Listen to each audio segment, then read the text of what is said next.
So I guess we now all know the real reason that Russell T Davies decided to come back to Doctor Who.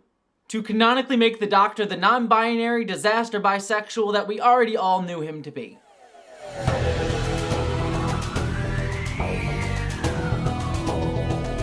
Hello interwebs, I hope you are all doing well, and I am here to review the second of the 2023 David Tennant. My speakers are being weird. Hello interwebs, I hope you're all doing well because I am here to review the second of the 2023 David Tennant Doctor Who specials. This episode titled Wild Blue Yonder. As per usual, I will mispronounce words and also stay spoiler-free for the first part of this review, and then we will get into full spoiler discussion in the back half in just a minute. But spoiler-free, I have to say, I loved this episode even more than the premiere episode. The premiere episode felt like it had a lot of weight on it in terms of like explaining how the Doctor met Donna Noble again, what happened with the Dr. Donna, explaining where Donna is, explaining kind of what's emotionally going on with the Doctor right now. It just had a lot that it had to do. And this special just strips all of that away and just focuses in on what all of us, when we heard that these specials would have Catherine Tate and David Tennant back again, wanted from these, which is just those two bouncing off of each other in just fun and wonderful ways that we know that these two do, considering that they just have such wonderful, amazing chemistry, especially when written by Russell T Davies. And this episode just absolutely delivers on that. This is pretty much just a Catherine Tate and David Tennant show.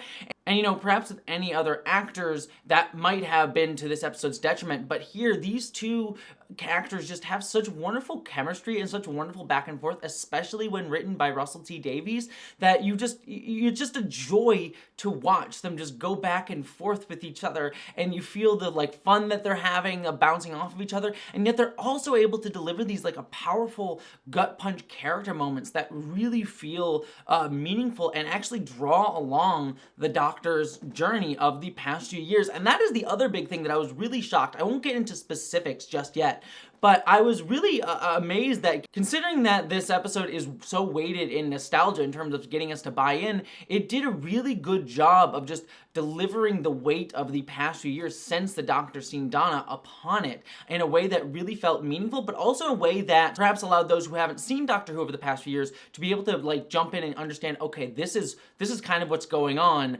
with the Doctor right now. And I really thought that that was a very smart move that allowed to have, you know, Doctor Who fans like myself who've been watching every episode for the past few years, and those who maybe fell off or maybe jumping in to get in on this, and I adored that. But the thing that I also loved this episode the most for was that, for me, it is my particular favorite flavor of Doctor Who, especially when it's David Tennant, and even more especially when it's Russell T Davies, which is that it's cosmic space horror with a weird, like, just Russell T Davies, like, campy vibe to it that I just loved. Again, I don't want to spoil it, but if you loved episodes like The Waters of Mars or The Beast Below of David Tennant's run, then you will probably find a lot to love with this episode. I think the one that this probably evokes the most is The Water of Mars, but it still feels like its entirely own thing. There's a fun little mystery, there's creepy elements, and yet there's just the zany weirdness that is Russell T Davies that I was a bit worried, considering that, you know, it's been several years, you know, Doctor Who CGI has, you know, beefed up, they have a little bit more budget with Disney Plus. I was wondering if that like kind of janky campiness that Russell T Davies always loved to play in during his era would kind of go away, and I have to say, you know, Beep the Meep was kind of in that vein. This episode goes full out with that. Like, some of the visuals in this, I'm sure some people will complain like, oh, that CGI looks dumb. For me, I'm like, that is the right level of like weird and janky that I adore Doctor Who and Russell T Davies specifically for. So I was all the way here for it. I adored it so freaking much. So overall, this was just a really fun episode. Had that particular like horror thriller but weird flavor that I particularly love from Doctor Who that I don't really think any other show could ever really deliver, or even any other showrunners or characters. And I adored it so freaking much. So for me, this was a phenomenal episode, and I also also have to say, just before we get into spoilers, that there are two things in this episode that I know the outraged merchants are going to get pissed about, and I don't want to respond to them because I honestly feel like just having them become the center of the conversation, like with last week where we saw like a lot of talk on Twitter being like, screw the transphobes because they hate Doctor Who because of trans people. It's like, yes, that is true, like, fuck them, but also it allows them to sort of dominate the conversation. We don't get to have a little bit more nuance about the conversation about, like, you know, how maybe the last week's episode screwed up, you know, the idea between transness and non-binariness. Like, that's a deeper conversation I want to get into that we can't get into if we focus on the right-wing outrage merchants, so I don't want to focus on them over much. But that being said, there were two moments in here I'm just like, yeah, that's gonna piss them off, and good. I am glad. I am very glad. But again, we're not gonna focus on them too much. So let us get into spoilers, because I have so much to say about this episode. Also, before I get too deep in this review, I have to say this kind of right up front. I do deeply apologize. I kept calling Rose Noble last week Rose Tyler. My brain just confused the two of them because I am terrible with names. If you have been following this channel for any length of time, understand that I am terrible with remembering names. I know as a trans person that makes me the worst. I am the worst trans person. You can take my trans card. I do try my best, but my brain just does not work well with names, and I'm not trying to be rude or mean. It's just, especially because I record these reviews right after I watch the episode, my brain just, I don't know, it just does not retain that piece of information. I can tell you all the details of an episode except for names because my brain just doesn't carry it. So I do apologize. I'm not trying to like be like, screw you, you need to understand. Just that's how my brain works. So I do apologize on that front to the character of Rose Noble and to anyone who was maybe bothered by that fact. Anywho, talking spoilers here, I have to start with the, like, creatures of this episode, the, like, weird copies from the outside of the edge of the universe. I adored them. I know there's going to be someone out there who, and understandably so, that is going to, like, think them being, like, giant and having weird, like, huge arms and just, like getting stuck together in that hallway would be, like, too much or just throw them out. I totally get that. That is a very particular vibe that not everyone's there for, especially when this episode's like very much horror tinged. But for me, like, again, we're falling back a little into nostalgia, but I think it's not even like so supreme nostalgia territory. It's just a style. But remembering like Russell T Davies back in the day, and he had like farting aliens and all this weird nonsense, like the adipose, the like fat little like cutie like patooties in the season 4 premiere of the show. Like all of that stuff was very classic Russell T Davies, and just seeing it here, I'm like, yeah, I love this. I love the weird choices that he makes that like fall into camp and strangeness. I'm always here for that. I can understand if it throws people out or it was like too much to just see like giant Donna and Doctor like crawling down this hallway, but for me, I was loving all of it. That being said, I was shocked, despite those like very comical visuals, that the horror tension of the episode was fairly managed to be kept all the way through. Like, this did not hit like the level of like The Beast Below or, you know, The Waters of Mars, as I referenced earlier, in terms of like horror aspect. But it did kind of still have that sort of like creepy, eerie feeling, like being at the edge of the universe, wondering what these like questions of the countdown that we eventually learn is, and all of that jazz, like, or even like seeing the little dot of the robot when they first get on the ship was like, it all just kept drawing me in, and I was so curious, and it was just so creepy that I was just like, oh, I really love this vibe, and I was just here for it. But I think all of that, beyond just being a fun little mystery, and we always love David Tennant solving a mystery as the Doctor, it was just the back and forth between Donna and David Tennant's version of the Doctor, because they're just bouncing off of each other, and they're just having fun with each other at different points. The Mavity joke, by the way, running into Isaac Newton, it's like the gravity of the situation, like all of that was just so wonderful, and I adore them, and I adore, like, you know, Donna Noble, like, accepting the Doctor being bisexual. It's just like, oh, am I like this? Like, it was always just there and just below the surface. I adored all of that. And just they're bouncing off of each other and just knowing each other so well, just really, really, really sold throughout this entire episode. But what I love most about this episode was the fact that wasn't just like nostalgia bait. It wasn't just the show being like, oh, look, the Doctor and Donna are back together again. Aren't you like really happy? Like that, it surfaced me in that way. But it felt like it was in service of continuing the ongoing Doctor arc. Because, you know, again, I have not been a big fan of the Chris Chibnall era. The Timeless Child stuff was not great. The Flux stuff was wild. It was its own whole thing. And it would have been very easy for Russell T Davies to just sort of like kind of ignore it. And yeah, I think that would have been the safe choice to do. And I don't think he's necessarily diving into all of that stuff here, but he does allow the emotional core of all of it to carry through in a way that even like Chris Chibnall never dealt with. Like literally the entire universe got half destroyed in the Flux, and like the Doctor didn't even seem to care in those episodes. Like, seriously, I feel like we got more emotional weight in, like, one scene in this episode than we did in the entire 3 specials that we had with Jodie Whittaker's Doctor. And it kind of just speaks to Chris Chibnall's, like, callousness. Like, he just had a callous disregard for, like, life. And it wasn't, like, I don't think he's, like, an asshole or anything, but he just, like, he was very cruel a lot of the times and didn't seem to, like, really deal with it in terms of, like, his, like, killing of a bunch of characters. It's something my friend Vera Wild has talked about in her reviews a lot on her channel.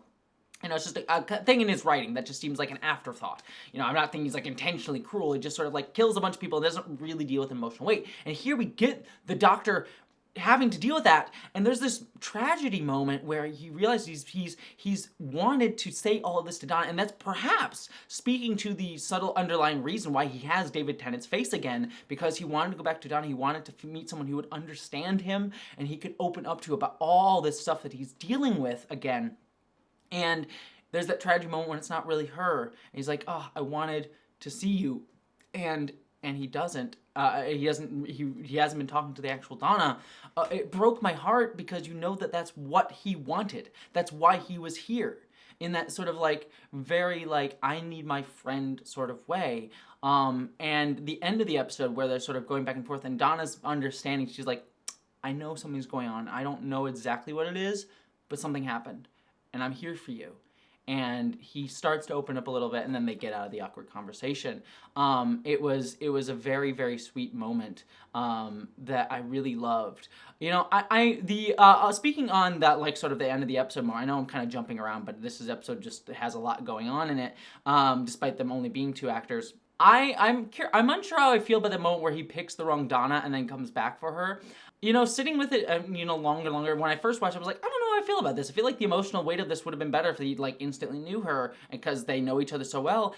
But actually, I like that he didn't, the more I think about it, because it kind of shows that they are a little out of sync, because they haven't had a chance to connect yet and open up, and that's not necessarily a fault of either of them, they just haven't had time yet, but he doesn't get it right instantaneously, and I really, really like that. I thought that was, a lot of fun. Let's go back a little bit. The other things that I want to talk about with this episode 4 is I did really love the tension building and the like way that they like showcased some of the horror aspects with these like weird no things. I like the first scene when they show up and they, like it's edited that they're in different rooms and you do initially think like, oh, that is David Tennant. He just came back, he finished what he was doing. A little bit of a weird edit, but fine. But then you realize like, oh no, that's not the Doctor. And that's not Donna, because she's in there as well, and just shooting, like, the way it builds slowly to that reveal of the huge arms was so good. I will say the one weird part that I didn't really love necessarily was the arm bit. Not because I didn't like the visual of the arms, I'm just sort of like, how would they not notice that? How would they not notice giant arms on the floor in front of them? That's one of those, like, weird camera tricks that it's just like, I bet they would have seen that. So it's not that I didn't like the visual of the arm, it's just that I didn't necessarily buy it in the moment that they wouldn't have seen the arm, but regardless, I still love the visual of it. It just was a weird moment, but I did love the tension that those scenes brought. And even the scenes later on when they run into each other, because I'm like, well, maybe they are with each other, maybe this is the right ones, maybe this isn't. Like, I did really, really love that. And also, like, the parts about, you know, them, like, trying to trick each other. It's like, the Donna knows she's brilliant, but also stupid at the same time, and they need to, so you can hold these 2 thoughts in their head, and, like, they use that to, like, play with the salt stuff at the end was a lot of fun. And that tying into the stuff at the end where the Doctor's like, I invoked a superstition at the end of time, that's not good, or anything is possible. Not the end of time, the edge of the universe. Very different things. Very different things. As we've been to both in Doctor Who. And again, that kind of goes to what I love about Russell T Davies, that he's able to, like, have these weird things and yet have these, like, weird moments of, like, mysticism and creepiness that I always just, like, that exact, like, Eldritch horror, like, I don't know if I can exactly put my finger on it, but it just creeps you out, that I really love. And even, Stephen Moffat even got those as well with episodes like Listen, or Blink kind of touched into that horror as well. And even those moments where David Tennant seems to be entranced by being at the edge of the universe and laying on the glass and being like, I am just a millimeter away from nothingness, and just kind of being creeped out by it, but enthralled by it. That sense of creeping, enthralling mystery at the universe. That tone, that very specific tone, is just perfect Doctor Who and one of my favorite feelings in science fiction ever, and I just adore that they brought it into this episode. Those beats are things that I don't think I've ever seen many other science fiction things do very well, and Doctor Who just consistently does, that I just love seeing elements of come here. I adored all of that. I loved the fact that, you know, the Doctor couldn't keep himself from thinking. I love the flawed nature of that. I thought that was really nice, that, you know, he just was like, the best way to do this is just slow down, don't think, but then he can't do it. And he's just like, I have to think, I have to do this. I adored that. I'm trying to think of, like, any other things. Like, there's so many. I'm sure I can go back and rewatch this episode and catch a billion more things. Oh, I also thought it was really smart that the Doctor doesn't get his sonic screwdriver, that he has to use it to rebuild the TARDIS. So I thought that was a nice way to depower him a little bit, because it might have made things a little bit too easy to scan things. Thought that was rather clever. I did think it was funny that we saw the TARDIS sort of blow up at the beginning of the episode, and I was wondering, it's like, wouldn't it be hilarious? There's no way they would do this. It would have been way too much money, but I would have thought it would have been particularly hysterical if they had built that whole set, and David Tennant, like, really loved this new TARDIS set and was running around and was very excited, and then it blows up and we get a new TARDIS set in the very next episode that they just built, and then they build another one maybe next episode. Like, it would have been a fun recurring joke. No way would that have happened. It would have cost way too much money, but would have been a very funny thing to do, especially for the 60th special. I would have found a particular fondness for that, but regardless, alas, that's definitely not where they were gonna go.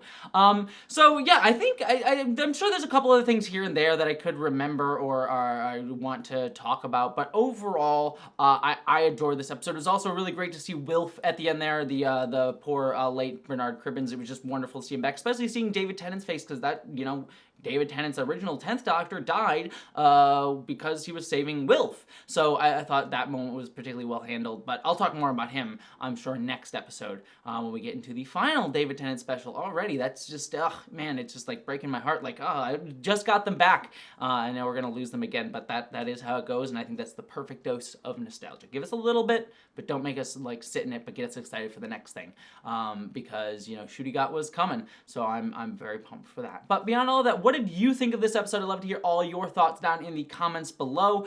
Did you think bringing up the Timeless Child and the Flux stuff was actually great? Was it actually good to, like, actually deal with that, but not necessarily get lost in the nitty-gritty? Did you hate that? Do you think you should just absolutely forget that? Or did you hate this episode? Did you hate the weird, like, stuff? I'd love to hear all that down in the comments below. I hope you're all taking care of yourselves. Be the best non-binary, disaster, bisexual Time Lord you could be out there, and I hope you all, my friends, live long and prosper.